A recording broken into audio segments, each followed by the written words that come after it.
오늘 말씀은 요한복음 9장 24절부터 41절까지 말씀입니다. 함께 읽습니다. 이에 그들이 맹인이었던 사람을 두 번째 불러 이르되 너는 하나님께 영광을 돌리라. 우리는 이 사람이 죄인인 줄 아노라. 대답하되 그가 죄인인지 내가 알지 못하나 한 가지 아는 것은 내가 맹인으로 있다가 지금 보는 그것이니이다. 그들이 이르되 그 사람이 내게 무엇을 하였느냐? 어떻게 내 눈을 뜨게 하였느냐? 대답하되 내가 이미 일렀어도 듣지 아니하고 어찌하여 다시 듣고자 하나이까? 당신들도 그의 제자가 되려 하나이까? 그들이 욕하여 이르되 너는 그의 제자이나 우리는 모세의 제자라. 하나님이 모세에게는 말씀하신 줄을 우리가 알거니와 이 사람은 어디서 왔는지 알지 못하노라. 그 사람이 대답하여 이르되 이상하다. 이 사람이 내 눈을 뜨게 하였으되 당신들은 그가 어디서 왔는지 알지 못하는도다. 하나님이 죄인의 말을 듣지 아니하시고 경건하여 그의 뜻대로 행하는 자의 말은 들으시는 줄을 우리가 아나이다. 창세 이후로 맹인으로 난 자의 눈을 뜨게 하였다 함을 듣지 못하였으니 이 사람이 하나님께로부터 오지 아니하였으면 아무 일도 할 수 없으리이다. 그들이 대답하여 이르되 내가 온전히 죄 가운데서 나서 우리를 가르치느냐 하고 이에 쫓아내어 보내니라. 예수께서 그들이 그 사람을 쫓아냈다 하는 말을 들으셨더니 그를 만나사 이르시되 내가 인자를 믿느냐? 대답하여 이르되 주여 그가 누구시오니이까 내가 믿고자 하나이다. 예수께서 이르시되 내가 그를 보았거니와 지금 너와 말하는 자가 그이니라. 이르되 주여 내가 믿나이다 하고 절하는지라.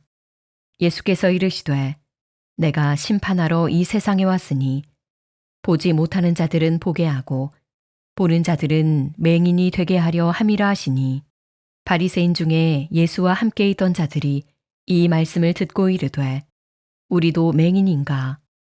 예수께서 이르시되 너희가 맹인이 되었더라면 죄가 없으려니와 본다고 하니 너희 죄가 그대로 있느니라.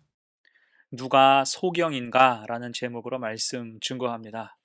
우린 지난 시간 소경, 맹인이었던 사람이 예수님께 고침받는 장면을 봤습니다. 주님께서 실로암에서 그를 고치셨죠. 그렇게 하신 이유는 그를 긍휼히 여기신 까닭이면서 주님 자신이 하나님의 아들이시며 이 세상의 빛이 되심을 드러내 보이신 것입니다. 그래서 실로암 사건은 읽기만 해도 은혜가 임해요. 함께 찬양하고 기뻐할 일이죠.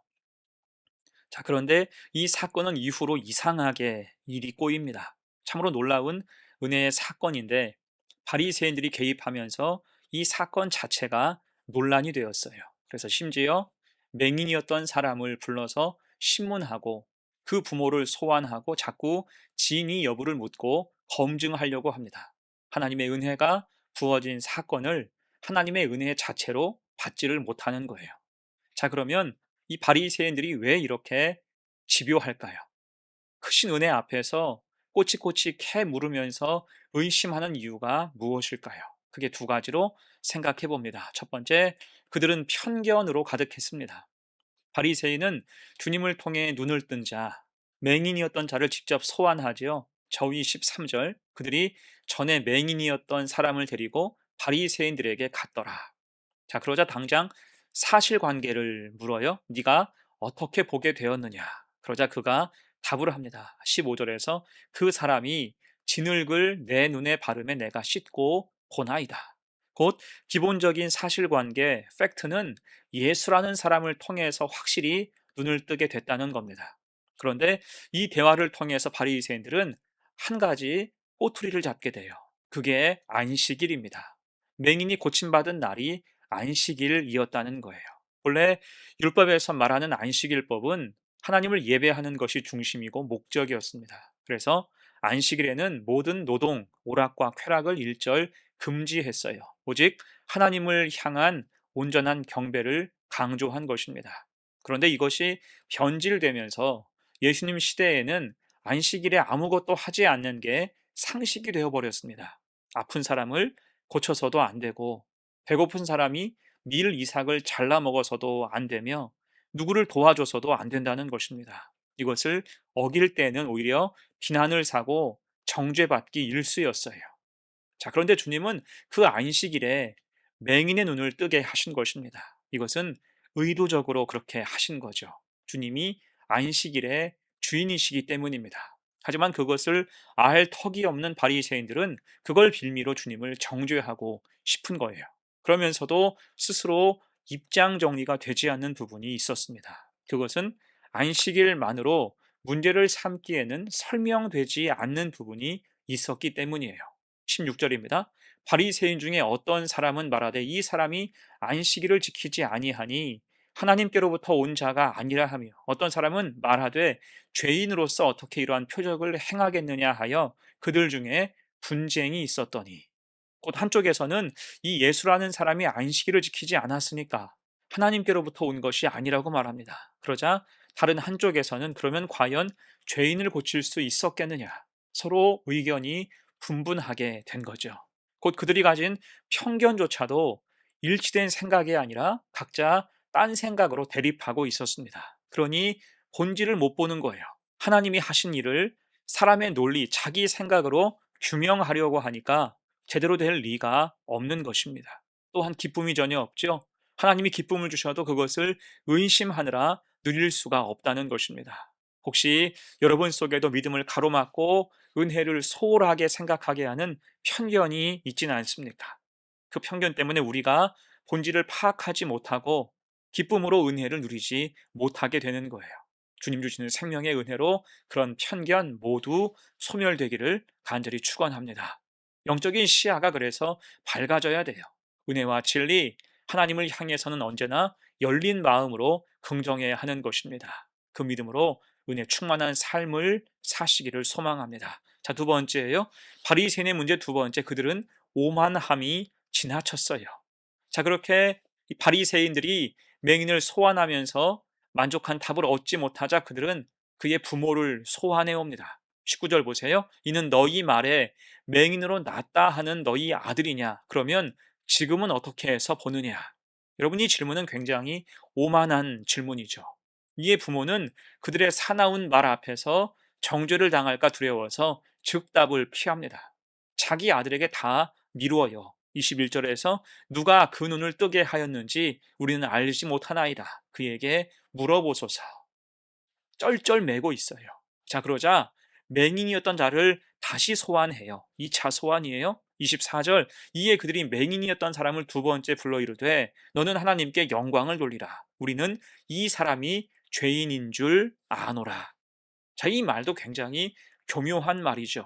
너는 하나님께 영광을 돌리라. 곧 네가 눈뜬 것은 하나님의 은혜가 맞다라는 것입니다. 대신 이 사람이 그렇게 해준 것은 아니다. 오히려 그들은 예수님을 가리켜서 우린 이 사람이 죄인인 줄 아노라. 특히 죄인이라고 꼬집어서 말하고 있습니다. 확증 편향이죠. 곧 죄인을 만들고 싶다는 것입니다. 그러니 협조하라. 눈치가 있으면 좀 알아서 처신하라. 그런 뜻이에요.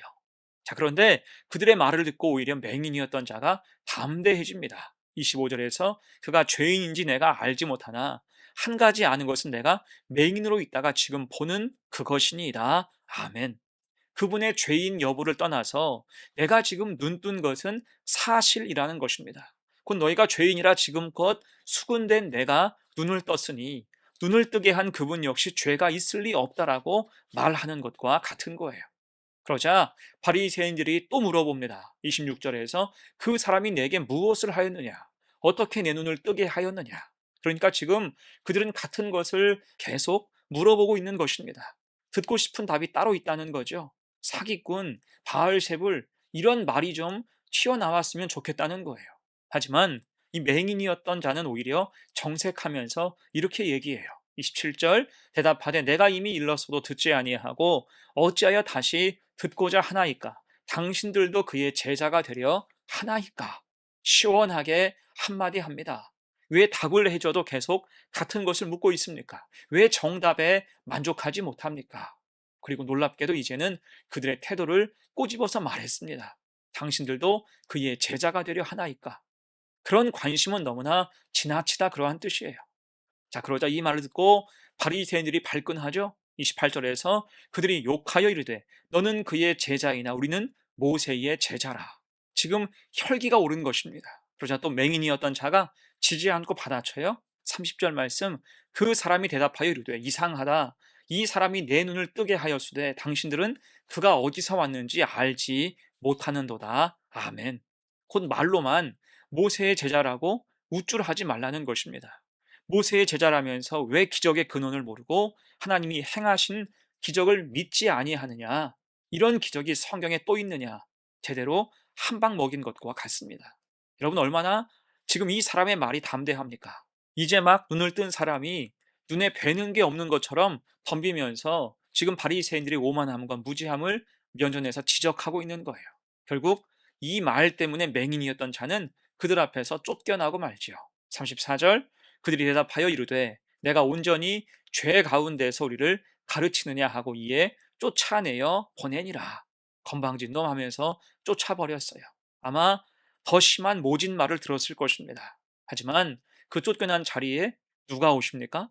주님이 오셨어요. 35절 말씀, 예수께서 그들이 그 사람을 쫓아냈다 하는 말을 들으셨더니 그를 만나사.